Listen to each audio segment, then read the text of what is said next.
Pittsburgh Steelers fans, we are back with another Know Your Enemy. No, you're not watching an episode from a couple weeks ago. This is the second edition of Know Your Enemy against the Tennessee Titans with Tennessee Titans Weekly.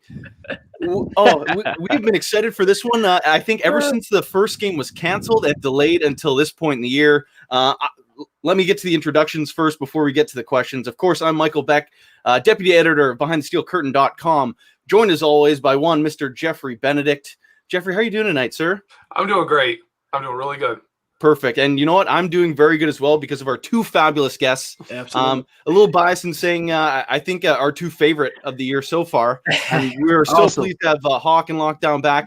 How are you two guys doing? Hey, we're doing pretty good. 5-0. I mean, we're here again, like you said, right? Part two of the it was interrupted because we know what happened. Right. But we're glad to be here.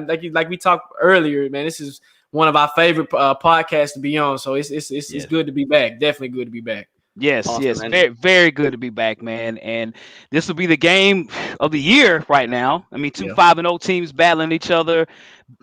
Two very good teams, man. We're excited to talk about this and discuss this with you guys, man. We have a lot to discuss on this, man. We really do. So, and for those that have never been on our podcast, you can check us out on YouTube at Tennessee Titans Weekly, as well on in Instagram at Tennessee Titans Weekly, Twitter Titans Weekly 24/7. It's on our caption. And if you want to ever contact us, Tennessee Titans Weekly at gmail.com. Absolutely. Definitely. Your favorite Titans podcast, no question. Yep. I got to agree with that. So, diving right into it, you guys said it. Potential game of the year. Jacques, why don't I turn it over to you on this one?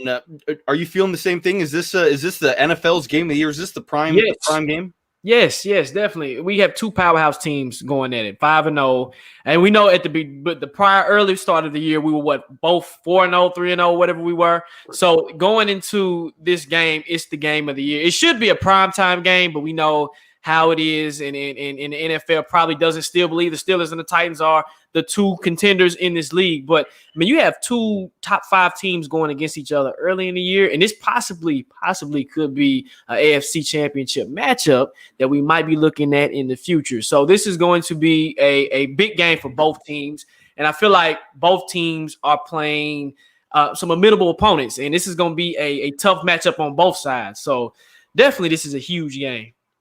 Yeah, you know what? There's a trigger word right in there for me. The potential AFC Championship matchup. Geoffrey, yes. Are you feeling that too, sir? I am. I think these two teams could do it.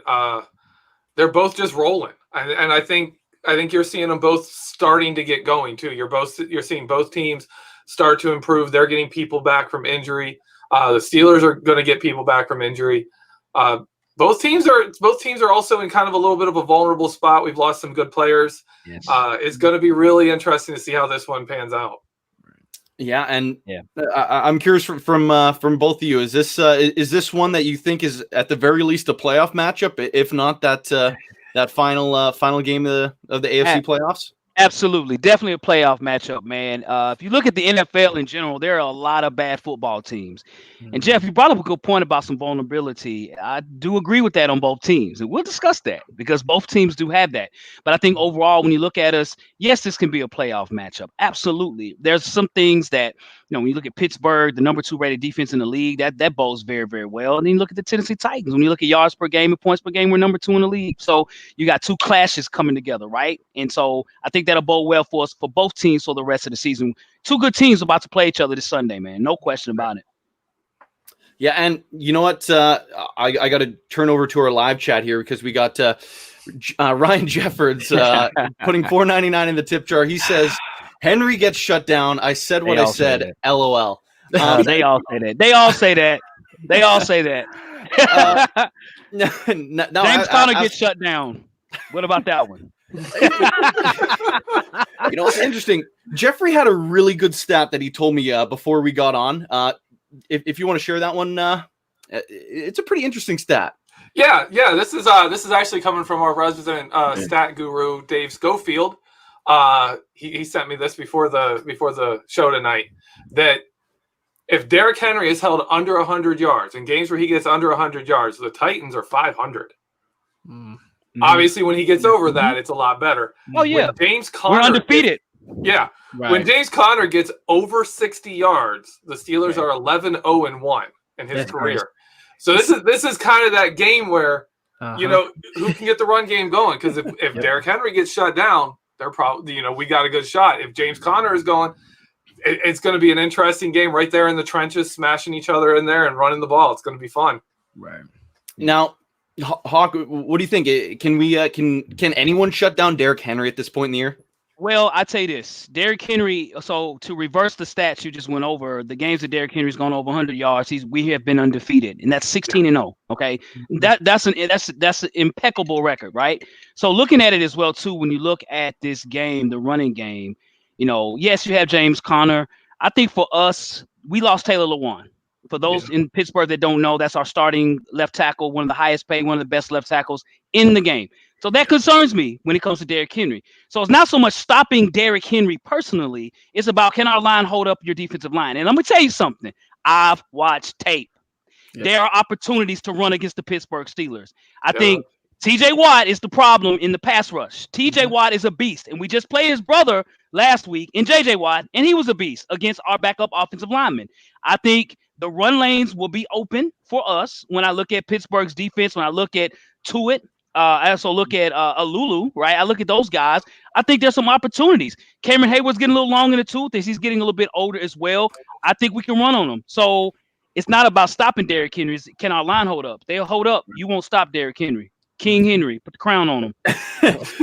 Lockdown, I'll ask you your opinion on that, but I saw a huge reaction on Geoffrey Benedict there. I'm guessing that was towards the Cam Hayward talk, or are you seeing something like that? I'm just picturing the live chat when you're saying teams going after Alu and Cameron Hayward getting old, man. Woo! We're starting off with a bang. Yes. We're going. Yes. Oh, it's going to get spicy in the live chat. So, Lockdown, I'll get your opinion on Derrick Henry right now. So too. can he be stopped? No. The key is slowing him down. That's the key, is to slow Derrick Henry down. And if you can slow him down, the problem is, and it's a good problem to have, when you slow him down, then you have to equate for Tannehill. And teams and people are not understanding Tannehill is having a sneakily good year. And you can slow down Derrick Henry, that's fine. You get Tannehill throwing precision passes and dinking and dunk, and the performance he had last week, literally against the Texans, was his best of the year. Yep. And then you equal that with Derrick Henry. One of the two is going to slow down. Okay, if Derrick slows down, then we got Henry. Tannehill. If Tannehill slows down, then we got Henry. And then what happens is you constantly, if we stick to our game, then it could be a long day for the Steelers. Something that I watched film too, was the Minnesota game. And Dalvin Cook had potential holes. He had the hole. He was hitting the hole. But something Minnesota did that I was kind of like, okay, why did you guys stop running? Now, I give credit to you guys' defense. You guys do swarm the ball very well. You do a very good job of that, swarming the ball. Now, if you can do that with Henry, you can slow him down. Then we got our other running back, who is McNichols. Not too many people know about. He had 50 yards? 50 yards on 5 carries. It was 50 yards on 5 carries. So it's a two-folded monster. Can you stop him? No, but you can slow him down. And it's so much balance to it. But if let me say this, if the Titans get off of what their identity is, then it can be a long day. Our identity is to run the ball. We've always been a running team, from Eddie George to Chris Johnson to Travis Henry to all our running backs. So yeah. Now, Geoffrey, before I pose you a question, Denise Irvin puts $1.99 in the tip jar. Didn't leave a question, so Denise, if you have a question for any of the guys here, feel free to leave in the live chat, and I'll try to get to that for you. Thank you for that, Geoffrey. Now, the guys were saying there are holes to run against the Steelers defense. You're our film guy. You watch film more than anyone on BehindTheSteelCurtain.com. Where are those weaknesses from what you've seen? Well, the weaknesses come into play with our blitz. We're heavy blitz oriented. So I think really early on in the game, Henry takes a little while to get going, and the Steelers are gonna go after him. So I don't think there's a problem early in the game for the Steelers.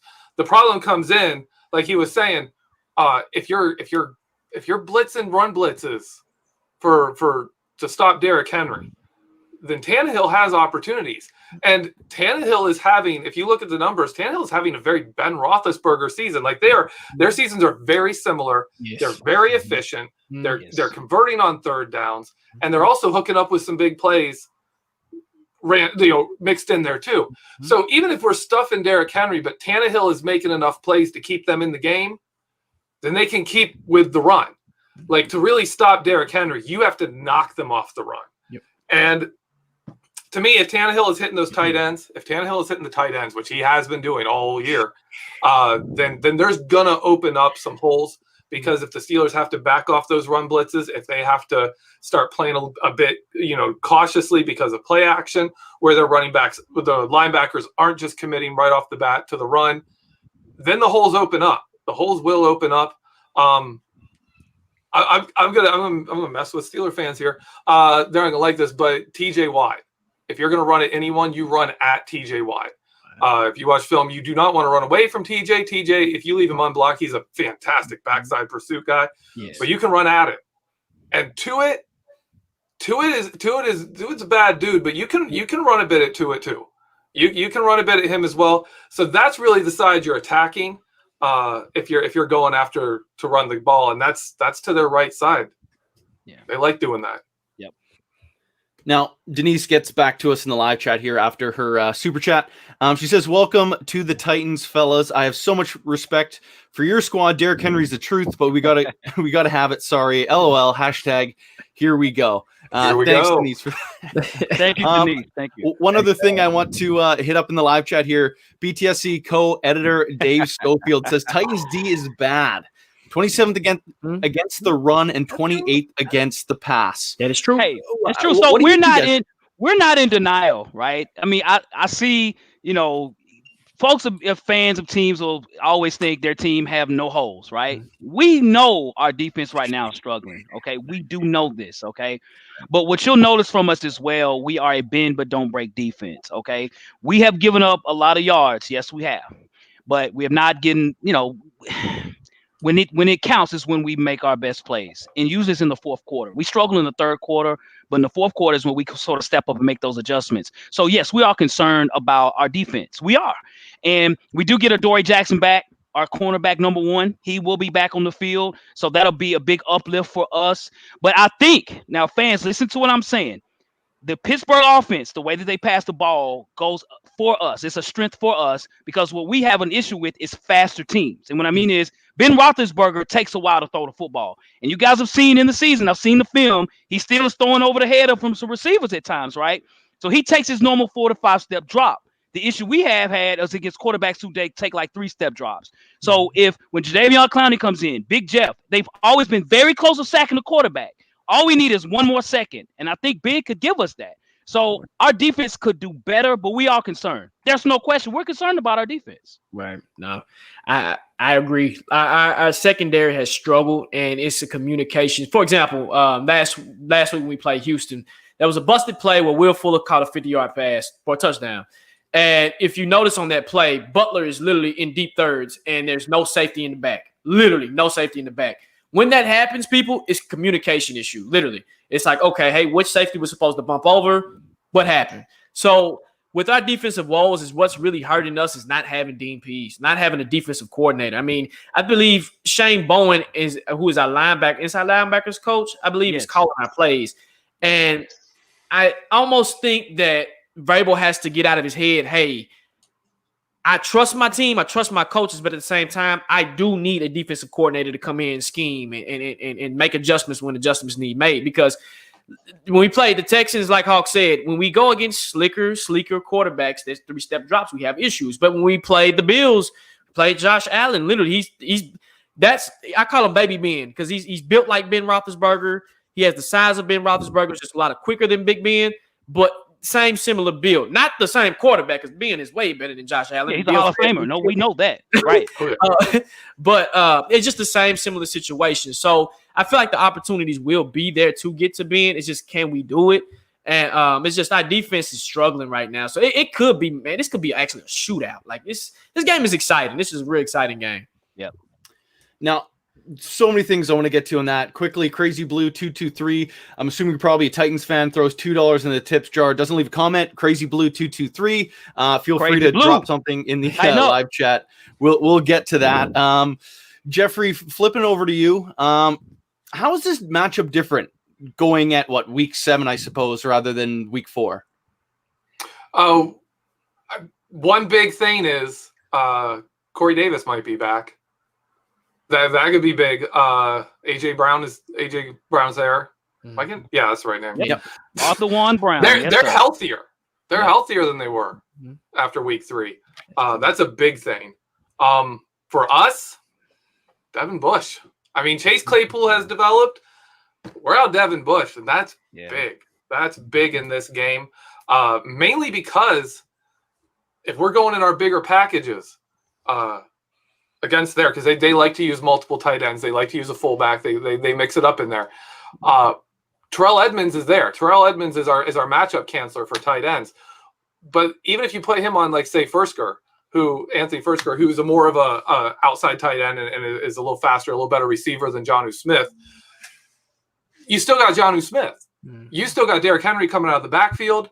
You've got to have people to cover those. And right now we have Robert Spillane and Vince Williams. And I think everyone can remember, 2018 defense with John Bostic and Vince Williams and what teams did to that defense with tight ends coming up the seam routes, especially off play action. Devin Bush answered a lot of those problems. He was the answer to a lot of those problems, and he's gone. And we don't have we don't have 5 weeks to figure out and build up a UG3, get these guys in there, get them set. We got to do it on the fly. So that's the problem for me. That's the difference between week 4 and week 7. I'll let you two guys answer this one, and then I missed a live chat from Sean Manahan. I'll get to that right after. Hawk Lockdown, what are you feeling 3 weeks later? What's different in this one? 0 COVID cases. We have nobody with COVID, okay? All right? So let's start there first, okay? So we are healthier. We don't have Taylor Lewan, but I think what's different is, again, both teams are 5-0, okay? And, at the time, we had games where we were sort of, where we could have lost. There were some battles, but we made it.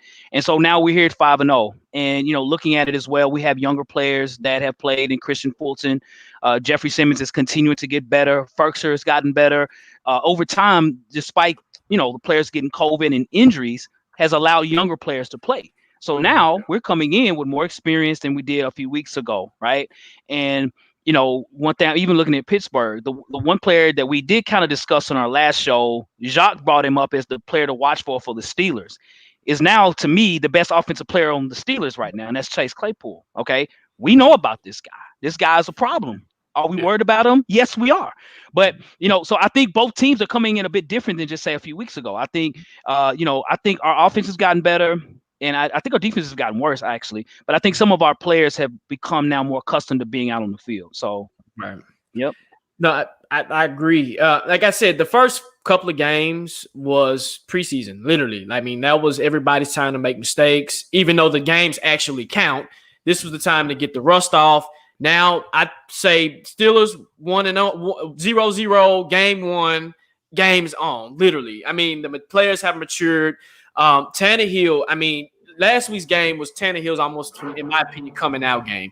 Even when they had COVID and we came back with the Bills, I mean, he was passing it to players. We were like, who? Literally practice squad players. I mean, literally threading the needle with nothing. So now you do get back a healthy Corey Davis. You got A.J. Brown, who caught the game-winning touchdown last week to take us into overtime. You have McNichols. You have Henry, who is excelling. And this is all on the offense. Jonnu, Michael Pruitt, Ferkser, who had 100 yards last week. And then you also have Adam Humphries, who's our third down possession receiver. I mean, literally, that's who we look for on third down. So I feel like we're coming in this game, in this point of the season, at an even, like we're just even. Defensively, I agree with Hawk. Our secondary has gotten worse. I mean, literally, it's gotten horrible. And that's because we do miss Adoree Jackson. That speed element is what we need, and we don't have it. And it is starting to show. I mean, Malcolm Butler, he plays tough. He's always in that hip pocket. But if he's on Chase Claypool will have 100 yards and probably 11 catches Sunday. Literally, mark my words. So, I mean, literally, both teams are going in at just an even line, and it's going to be a good game. It's going to be a real good game. Yep. All right, let's hit this up. Sean, I apologize for missing this a little bit earlier, but he puts $2 in the tip jar, and he says, can Taylor, as in Taylor Lewan's backup, block stud Bud Dupree? Is that something you could see on Sunday? Yes. So Sambrello, and people might not realize, Taylor Lewan went out with a shoulder injury, and I think, Hawk, correct me if I'm wrong, it wasn't the Denver game, it was the Jacksonville game. The Minnesota game. Minnesota game. So even though Minnesota doesn't have top-notch defensive ends, Sambrello showed me something. When you're quiet, you're not getting any sacks, you're doing your job, okay? Came in last week for Taylor when he messed his knee up.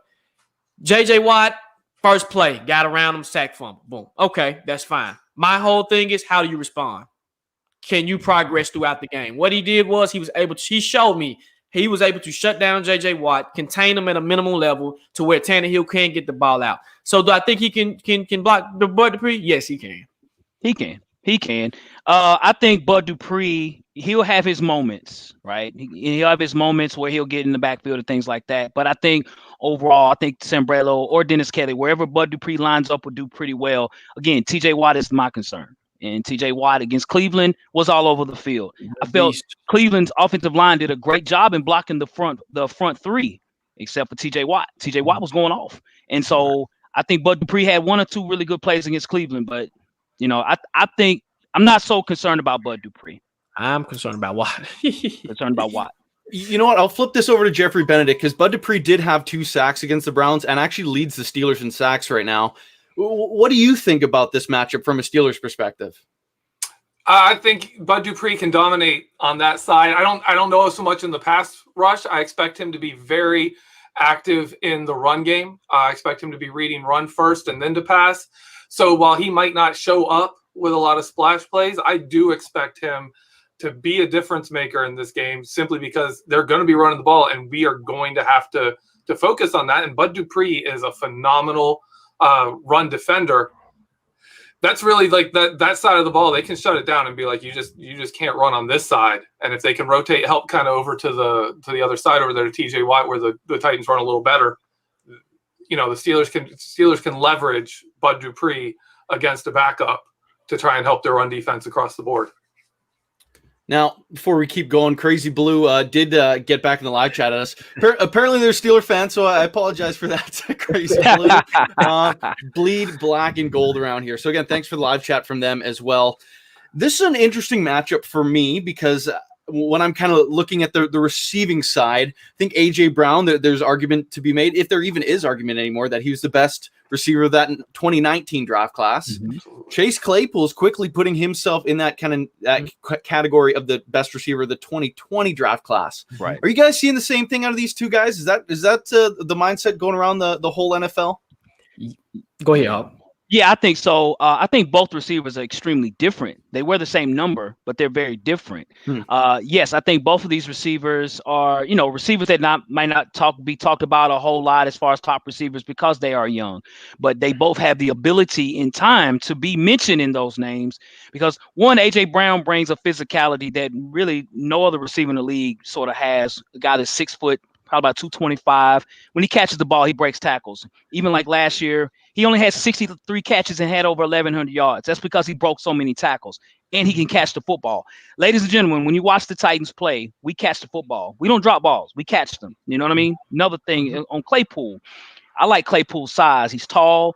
This guy plays all over the field. Inside, outside, he runs really good corner routes. He runs in the middle. Claypool is a problem. So you guys got a jewel in Claypool. So I think both receivers are headed north upon their careers. So, great job in drafting Claypool. Claypool, him and Justin Jefferson are the best receivers in the draft so far. Mm-hmm.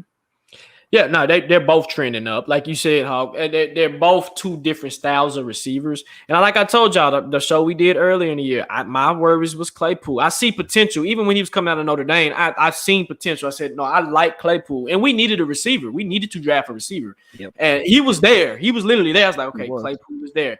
let's draft him. And we never did. So, and that's the Steeler way. Like I've always told Hawk this, and I'll tell anybody, the Steelers have a culture that they live by. And that culture is they always have good linebackers and they've always had good receivers. Never fails, literally never fails. So it's just a tradition that just continues to just happen. And I can just see Claypool continue to trend, guarding injuries, hoping he doesn't get injured. But, I mean, he's y'all leading receiver. He leads out with 335 yards. You can't beat it. Literally, you can't beat it. So, no, they're both trending up. And this is going to be a good game. Now, Geoffrey, I know we've talked a lot about Chase before, but I want to flip to two other receivers, from either team that are making their return from the injured list. Deontay Johnson, Corey Davis, both expected to play this week. Which one's going to make a bigger impact on Sunday? Deontay Johnson could have a big impact. As they were talking about with their pass rush, Deontay Johnson is key in our quick pass game. He helps Ben Roethlisberger get rid of the ball a lot faster. If he's back and he's playing well, that's going to be a benefit for us. On the downside, though, if he's back, it's Chase Claypool keeping that X-receiver position. Because that was Deontay Johnson before he left. We've got to figure out a way to get them both in there. Claypool hasn't done as much outside of that spot.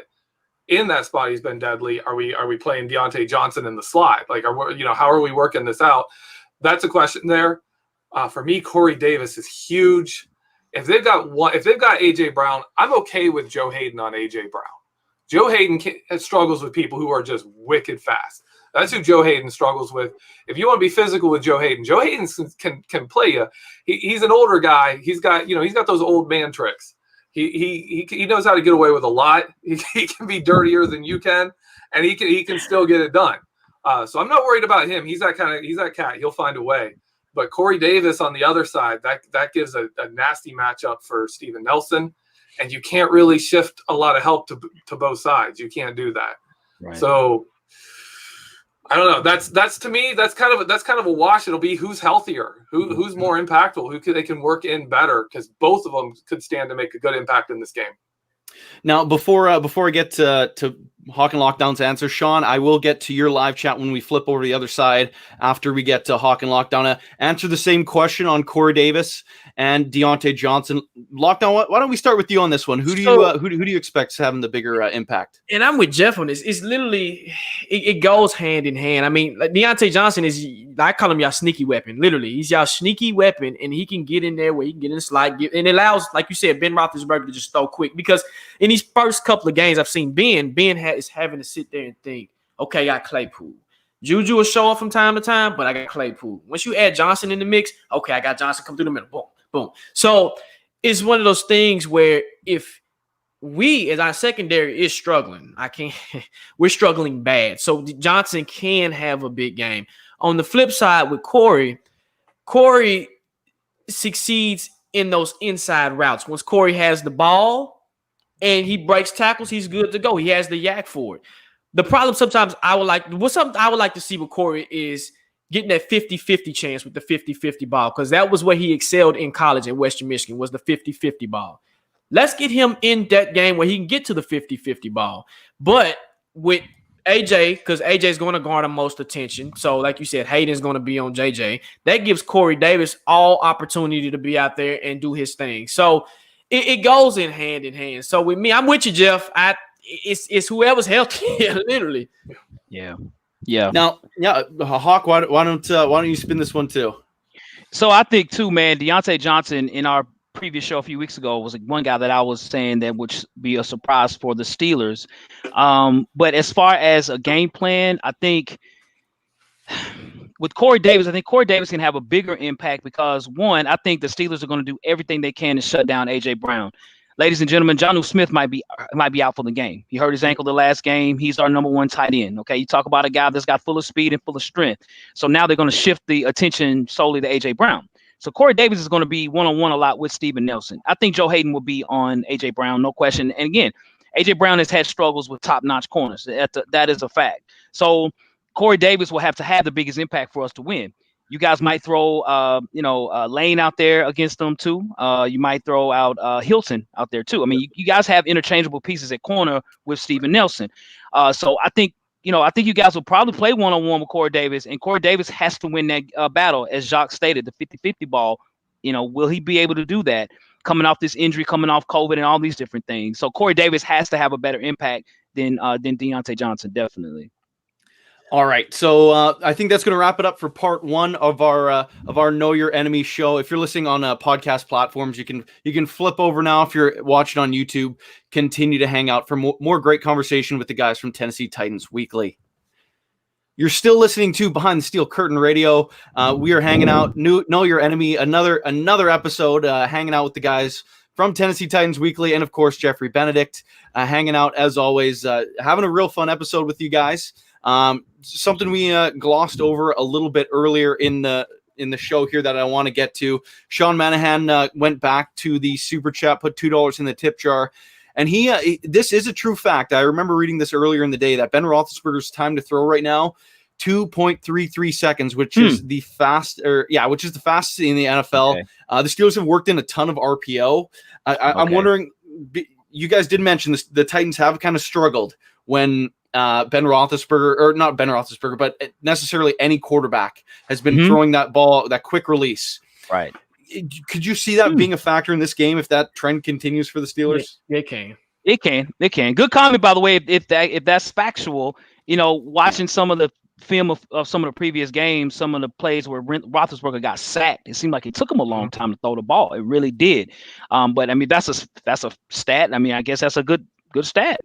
So, right. It like you said, Hawk, it could be play in a potential factor in the game, especially without our defense is struggling. Definitely, especially if we can't get to Ben. We're gonna have it's gonna be a long.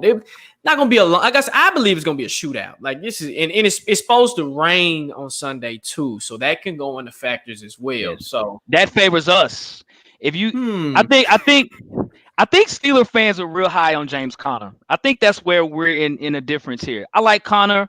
I think Conner's a good running back. I'm not taking nothing away from that. Conner has his way of injuries too. You know what I mean? But Conner runs very hard.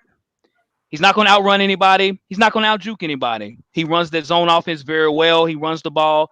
But, I'm seeing comparisons between him and this guy right here that wears 22, who's the leading rusher in the league. Come on, guys. It's okay to be fans, but this is 22. This is the king right here. So, I think that will play an important factor to us if it's raining. I think it will be an advantage for us. But we'll see, man. But the weather could clear up, so we don't know. But that's true. Now, Geoffrey, I need to ask you, the Steelers have one of the best run defenses in all of the NFL. Do you think a rain game helps the Steelers, or does it help the offensive side that's trying to grind the ball down the field? I think rain hurts teams that don't have a good identity. That don't have that identity that it doesn't matter. Fancier teams that are more skill or more X's and O's based. I honestly don't think either of these teams are going to suffer too much from the rain. I don't see Cam Hayward having trouble in the rain. I don't see Derrick Henry having trouble in the rain. I don't see a Mike Vrabel coach or a Mike Tomlin coach team, either of them being like, oh, the rain is messing us up. That's not going to happen. All right. Now, we got another super chat here that I want to get to from Crazy Blue 223. Hits us back again. If our offense plays efficient and gets out to an early lead, it'll take the king out of the game. Good offense can translate to defense in this game. Now, this is something we kind of saw when the Steelers played the Browns. They pretty much eliminated the rush game right off the top. The Steelers did it to Saquon Barkley too, and that was the one time this year Saquon Barkley has been healthy. If they focus everything on taking Derrick Henry out of this game, does that open up the pass game for the Titans? Is that when A.J. Brown and Corey Davis and the tight ends are going off? So yes. And this is a good thing for the Titans because people are not checking for Tannehill. Fans are not checking for Tannehill. The league is not checking for Tannehill. Teams are not checking for Tannehill. Literally, every team is stacking the box to stop Derrick Henry. The problem is, if this was the Titans 2 years ago when we had Mariota, we're done. But this is a different team. Tannehill is threading the needle. Literally, people, when we played the Bills, he had Khalif Raymond, A.J. Brown, Westbrook, Jonnu Smith, and I forgot the other tight end that came from the Cowboys. That is that's the all Tannehill had to work with. I think Cam Batson. Tannehill has been threading the needle, and it doesn't matter who he's throwing it to. I mean, Khalif Raymond, you can get a piece of Khalif Raymond. You can get a piece of Adam Humphrey. You can get a piece of Corey Davis. You can get a piece of A.J. Brown. Ferkser, Michael Pruitt. If you want to get Henry out the backfield on the screen, I mean, Henry in overtime. Who did he throw it to in overtime? And I think Henry had a 40-yard run to put us in the position to win the game. So, yes, if they want to commit, if Steelers want to commit to stopping Derrick Henry, which I hope they do, then it creates those one-on-one opportunities on the outside where 9 times out of 10, AJ's going to win. 9 times out of 10, Corey's going to win. Or we get Adam in the slot or Humphrey. At this point, it's so balanced. It's kind of scary because you don't know what's going to happen. Literally, it's hard to scheme against it. Right now, Geoffrey, I'm curious what you're thinking on this. On Tannehill and the defense. Yeah, sure. Like when it comes to like if this is a game where the Steelers completely try to shut down Derrick Henry, kind of like what they did with Saquon Barkley. Okay. All right. What are we seeing out of that out of those receivers, and can they torch the Steelers if they're playing those one-on-one matchups? Yeah, if we're gonna play them more like we played the Giants, if you're gonna treat Tannehill like he's Baker Mayfield or he's Daniel Jones or he's Jeff Driscoll, you're gonna get torched.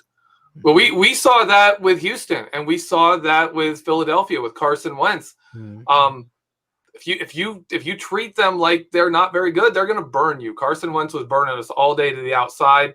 Tannehill is deadly in the middle of the field. Tannehill is so good over the middle of the field. And the return of Corey Davis, like he said, those middle routes, that's where Steven Nelson is vulnerable, is in cutting routes. That's where Tannehill is at its strength. If you don't have help, like if we're blitzing and we are not providing help in the short middle of the field, it's going to be a nightmare. For me, because Corey Davis has some speed. A.J. Brown's not the fastest. They don't have really those burner deep threats. To me, I would love to see the Steelers bring Minkah Fitzpatrick down in that robber role, put him in the middle of the field like they did to get a pick 6 against Baker Mayfield, and let Terrell Edmonds, let someone else shift deep. Let even put Hayden or Nelson deep, and let Minkah Fitzpatrick take away that role there where Devin Bush was covering for a lot of things. Devin Bush was in there covering a lot. Put Minkah down there, let him make plays. I think that could be a solution. But yeah, if we're blitzing like crazy, if we're doing run blitzes and we're selling out to stop Derrick Henry, yeah, we'll stop Derrick Henry. But that's only a part of it. They've got too many weapons. Yeah. Now, we got another super chat here from Sean Manahan. He says, Ray, Hawk Lockdown. I don't know how well you know the Steelers kick return game and our fifth wide receiver, but maybe I'll start with Geoffrey again on this one. Ray McLeod, he's had a pretty decent electric start to the season as a kick returner. He started to see the ball a little bit in the receiving game. Do you see his kind of role expanding as the weeks go on? First, I believe it's pronounced Ray. Oh, okay. Sorry. But Ray McLeod, yeah, I can see him being a difference. The Steelers have been doing really good in their run game because of the jet sweeps. We had a film room on there by one of our by Kevin Smith, really great guy.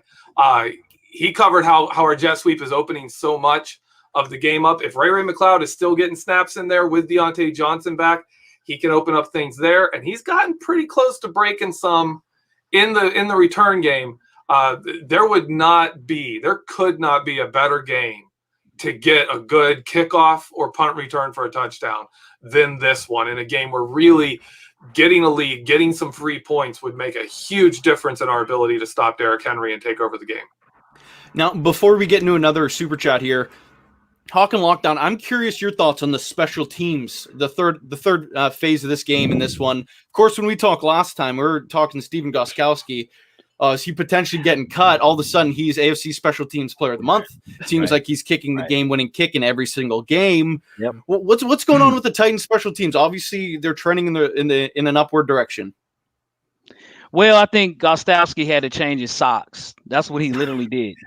He was kicking without socks, and he has I can put my socks back on. And he's been kicking it very well ever since. The one kick that he missed against the Texans was blocked. Right. So, yes, our special teams has been very, very good. And we know about Ray McLeod, the former Buffalo Bill. We know about him. We've seen the tape on him as well. We do see he is a problem. We do see that. But, man, there hasn't been not one time this whole season where a player almost broke one on us. OK, now, I would say on our end, we probably won't break any kickoff returns for touchdowns with Khalif Raymond. But I will say Khalif Raymond gets a lot of positive yards on our kickoffs. And you were speaking earlier about bringing Minkah Fitzpatrick down, which we saw against Cleveland. We saw him coming down. So he got the pick 6. He was playing down. He was sitting there. Baker Mayfield had a terrible game, ladies and gentlemen. He really did.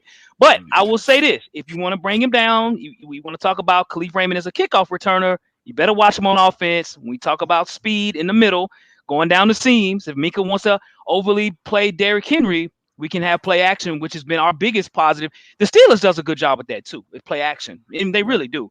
But that's a positive that we have as well too. So, we see Ray out there. We do. I can't say he's going to break a touchdown. I think we'll hold him pretty well. We're pretty good in special teams.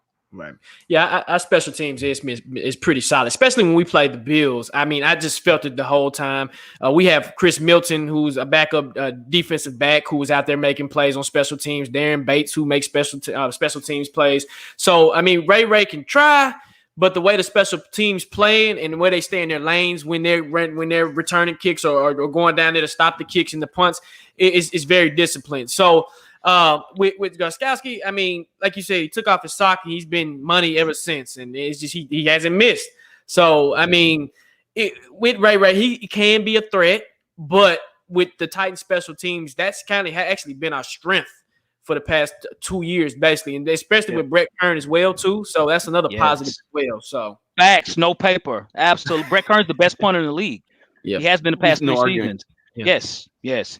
And we're a very well-coached team, man. Yeah. We don't make a lot of mistakes. We don't make a lot of penalties. We're the least penalized team in the league. I mean, those things count as to why we're 5-0, So Steelers too. I mean, this is going to be a good game. This is going to be the game of the year, and potentially one of these two teams could be a Super Bowl contender. And that's a lot to say, but it's a possibility, literally. We do have a super chat, but I think this is appropriate time for this question. Okay. Are these the best two teams in the AFC? Maybe we'll start with lockdown on this one first. Ooh. Are these the best two? Of course, that would mean Kansas City and Baltimore's 3 and 4. I can't. With these two, now that was a good question. That was a good question. Woo. Very good question. So, if I say balanced teams, these are the two best balanced teams I've seen that's in the AFC right now. Kansas City right now is the team to beat, of course, because they're the Super Bowl champs. That's where we got to get through. But I actually will say this, people, and I'm going to say this. I'm going to go on record and say this. I believe so, yes. I mean, literally, I do believe these are the best two teams in the AFC right now. And granted, Kansas City they've gotten Le'Veon Bell. That's fine.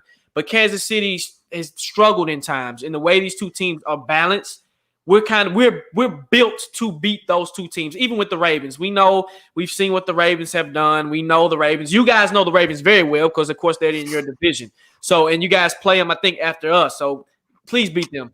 Please do. Please beat the Ravens. Please beat them.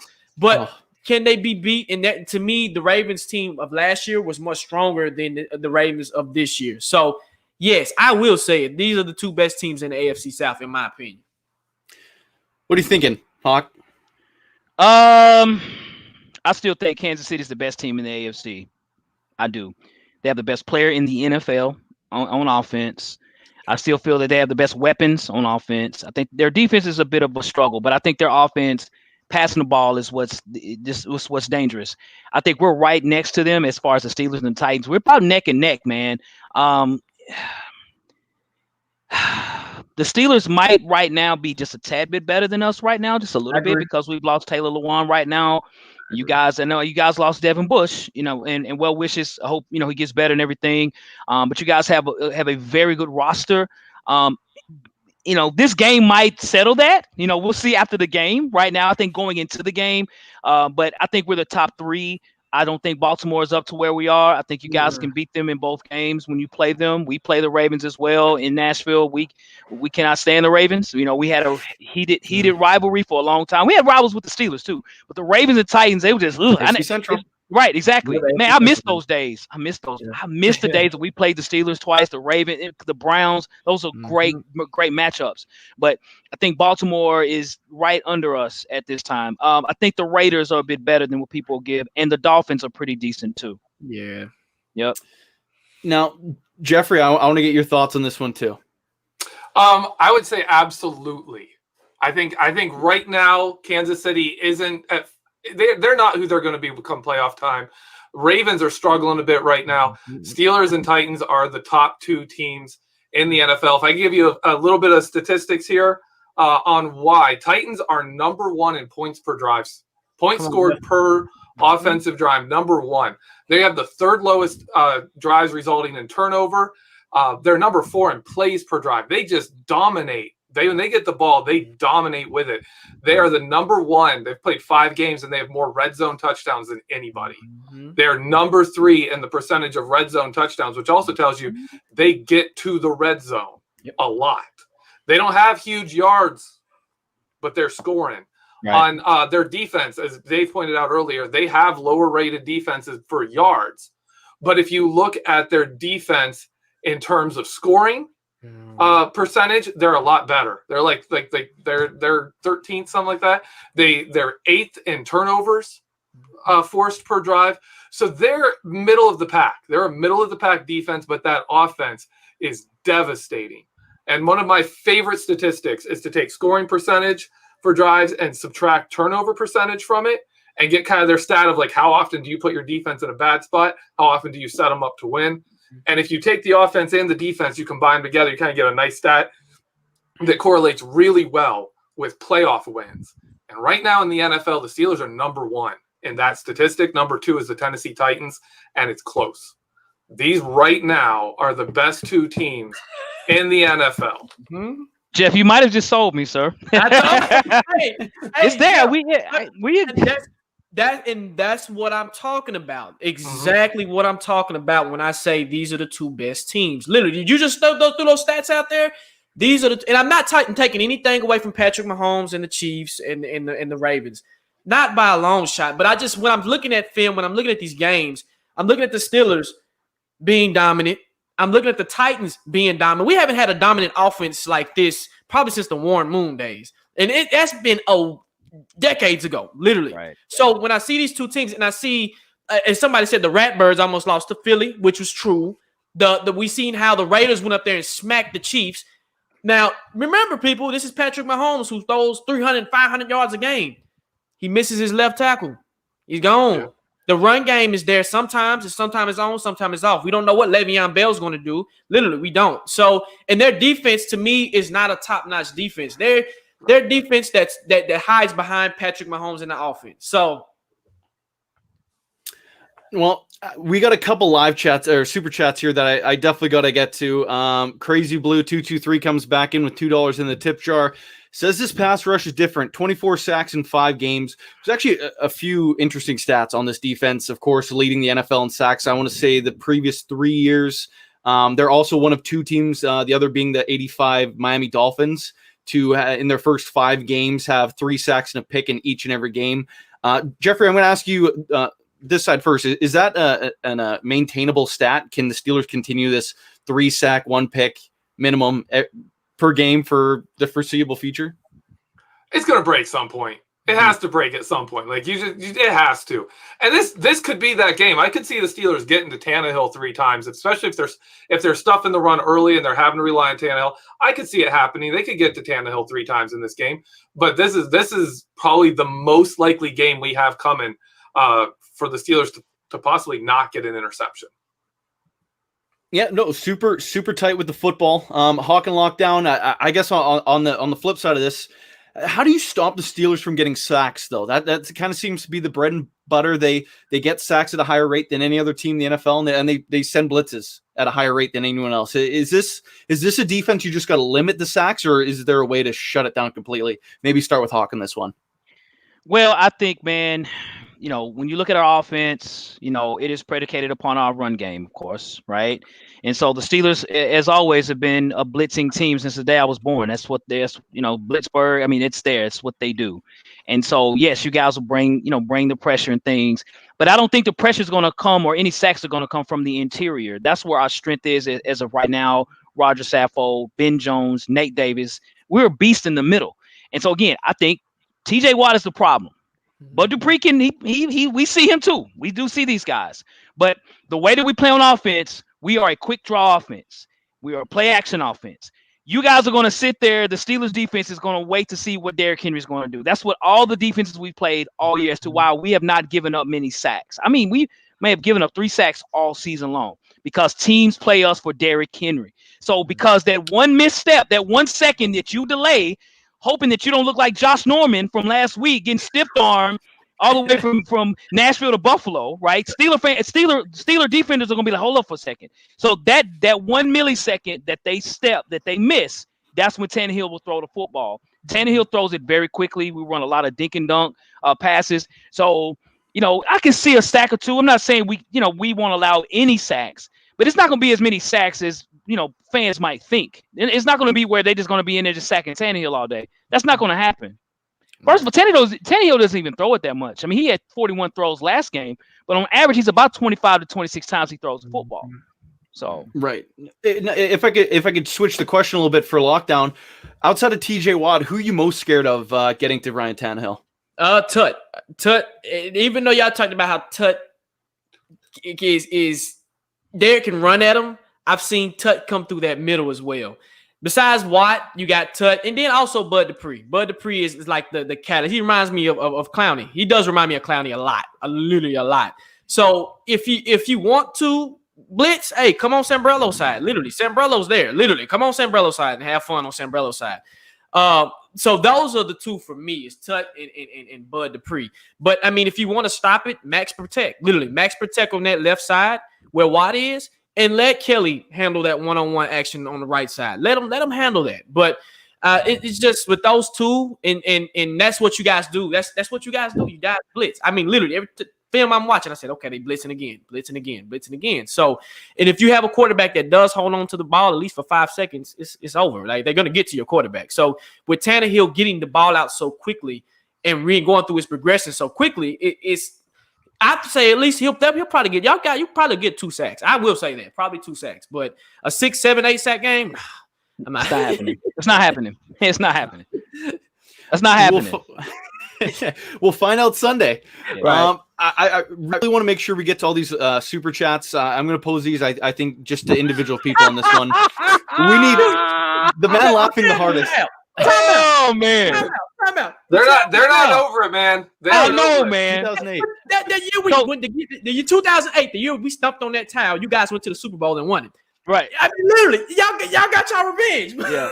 So when I went to the game 2 years ago in Pittsburgh, I went to the Steelers-Titans game 2 years ago, and I had fans that said that they had asked, man, y'all ain't gonna stop on our towels. I'm like, whoa, y'all remember that, right?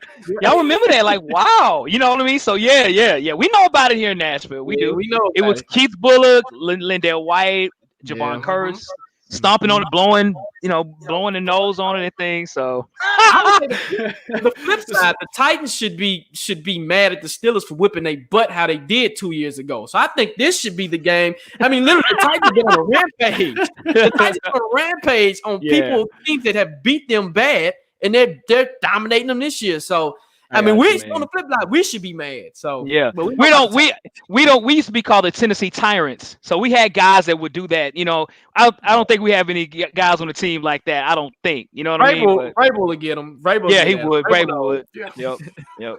So if for everyone listening on the podcast, on the podcast platform that doesn't see what's on our screen right now, it's from Dust Thunder 9, who puts $4.99 in the tip jar and says, we need to get payback from when the Titans disrespected the terrible towel. Yeah. Of course, that was 12 years ago. Some time has passed, but I guarantee you that will last for the test of time. Yes. Got another super chat here from Ryan Jeffords, puts $1.99 in the tip jar, says, are y'all more worried about the Ravens or the Steelers? Of course, for Hawk and Lockdown on this one. The Steelers. The next game. The Steelers. I mean, we just had Ravens as a caveat in our conversation. Right. Yeah, we worried about the Steelers. The Steelers. I'm not worried about the Ratbirds. The Ratbirds have, I mean, literally, the Ratbirds are okay. The Steelers is going to be our biggest competition this year by far, besides the Colts. And yes, the Steelers and the Colts. Literally, those are the two teams that I'm worried about. But yes, the Ravens, no. Plus, really, you guys did a number on them last year. They really did. They still mad at us, man. On our show that we had, you wouldn't believe the comments and things and the messages we were receiving, man. When we beat the Ravens in the playoffs, they were sick. They were mad. They were upset. Yep. All right, we're getting to the top of the hour here. I want to make sure we get to our score predictions for this game. It is interesting and worth noting for those of you who are degenerate gamblers like myself. The Steelers are actually hold the line in this game at -2.5. I believe the line is set right now as the road team. So that's kind of an interesting one. That is interesting. So let me start with lockdown, and then we'll run this counterclockwise. Give me the score prediction, and if you got a bold prediction for this game, I'd love to hear that too. So the Titans are what? We are 14-3 at home since dating back last year. I mean, we win at home. We rarely lose at home. We win at home. But I'm going to say this: with our defense struggling. And you guys being and the Bills had a good defense as well, but I feel like you guys' defense is way better. I actually still have us losing this game, not by much. I have us losing 35-31 Steelers. But I do have us making it back up in the playoffs because we will see you guys in the playoffs again. But I do, and I feel like we're gonna have to drop one. If we drop one, let's drop one to the Steelers, not the Bengals. Please, no, not the Bengals. I feel that too. Yeah. Don't drop one to the Bengals. But if it has to be to a team, I'm gonna say the Steelers. I got you guys 35-31 Steelers. Awesome. Now I got another super chat. Kathy puts $5 in the tip jar. Says, "I hope you guys come back for our playoff game." Kathy, don't worry. I already roped him in before we went on the air. I said we're chatting before that AFC Championship game. Yep. Yes. So Hawka, on that note, what are you thinking for the score? And if you got a bold prediction too. Okay, so when the season started, we had our prediction, as far as who we're going to win and who we're going to beat and who we're going to lose to. And initially, I had us losing to the Pittsburgh Steelers. But I've been watching film of the Steelers. First of all, the Steelers is a hell of a football team, okay? But looking at what we can bring and what we can do, we're going to be bringing something that the Steelers hadn't seen yet, and that's a powerful running game, okay? And we're the number 2 offense in the league, and we're home.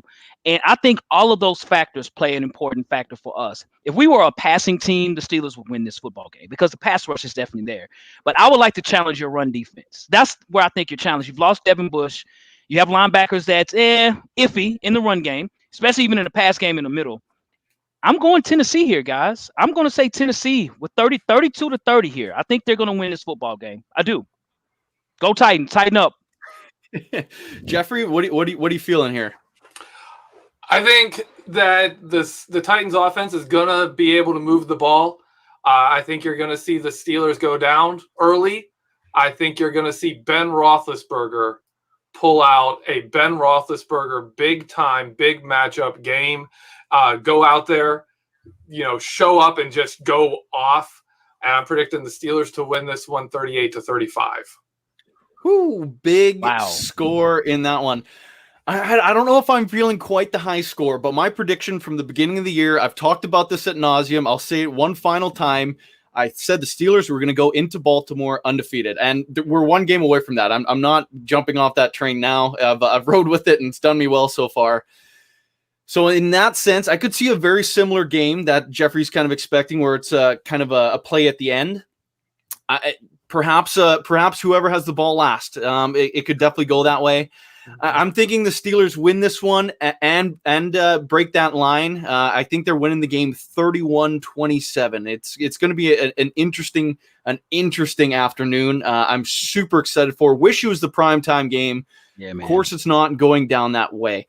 Before we wrap up, I want you to. I know Hawk's the promo guy, getting all those plugs out. So why don't you take it away and make sure you get all your fun upcoming stuff in. Absolutely. Well, first, I just want to say thank you all for inviting us here on the show. This is so much fun, dude. This is great. And to all the folks that are commenting, that's watching the show, making the comments, we appreciate it as well. You guys are doing a heck of a job. Some of the things that are being asked and said, man, hey, we understand. We agree. So, if you want to, join our show as well, we are at Tennessee Titans Weekly on YouTube. On Instagram, we are at Tennessee Titans Weekly. You can also email us at TennesseeTitansWeekly@gmail.com. We're on Twitter as well at Titans Weekly 24/7.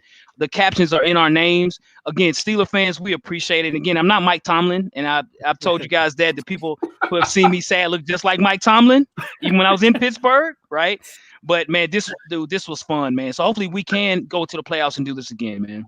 Like Hawk said, we love the show, and of course we're gonna be here again when we play each other in the playoffs. Like I told you, I got us losing, but in the playoffs when it counts, I got us winning. Okay. So when we do come back, it's a blast. But guys, again, Mike, Geoff, we really appreciate you guys allowing us on the show again. I've had a blast. Literally a blast every time I come on this show. This is one of the best podcasts that we've done so far. So we want to, I mean, you guys have made me respect the Steelers. Like I follow ever since we did our last show. I've been following you guys, literally following you guys, watching the Steelers games. I seen the beating y'all put up on Philly. So I said, hey, I'm almost the second day. Hey, my second team is I like the Steelers. They pretty dope. So, but like you said, once again, guys, if you want to reach us, man, hey, come sub to our channel. We just don't talk about the Titans, but we talk about the NFL. We talk about your team. Hey, we're here and we Titans fans, but we're football fans at the end of the day as well. So this is gonna be a good game, a fun game. Hey, this is the game of the year, and I don't care what any other team says. Titans, Steelers, let's go. Tighten up, let's go. All right, Geoffrey, before I get you to plug your film rooms, Steel Gunplay said, did he just say about our linebackers are iffy in the run game? He better research Vince Williams. Both those two guys, Robert Spillane and Vince Williams, hit pretty darn hard. So I would I'm sorry, I had to yawn. Ooh, okay. Okay. It'll be see interesting to about chat about that one next time they play one another. We'll see about that. Okay. Literally sleeping on Vince Williams over here. Literally. Now, Geoffrey, why don't you hit us with what you got coming up? I just put out a couple of film rooms this week. One on I just lost the names of them. I had one about our RPO plays and why they're terrible and should be set on fire. And I got one on the offensive line and defensive front coming up soon. Awesome. That's all I got. Perfect. Of course, we always got great stuff coming out on BehindTheSteelCurtain.com, daily articles, live tweeting the games, a lot of great stuff, Facebook, Twitter, Instagram. Make sure you're following along. It's Behind the Steel Curtain basically anywhere if you put that in your search bar. Exclusive podcasts, anywhere you get your podcasts as well. As for me, I'm like 4 followers away from 1,000 on Twitter. So that'd be cool if you guys went and hit the follow button. If you don't, I won't be offended. But if you did, it'd be pretty cool. But anyway, thanks for tuning in. Make sure you're subscribing, hitting that like button here on YouTube as well. It's always a pleasure getting to talk Steelers Titans with these two. I really hope we play again. I enjoy these chats as well. So for everyone here tonight, you're listening to Know Your Enemy from Behind the Steel Curtain. And we'll see you guys in the next one.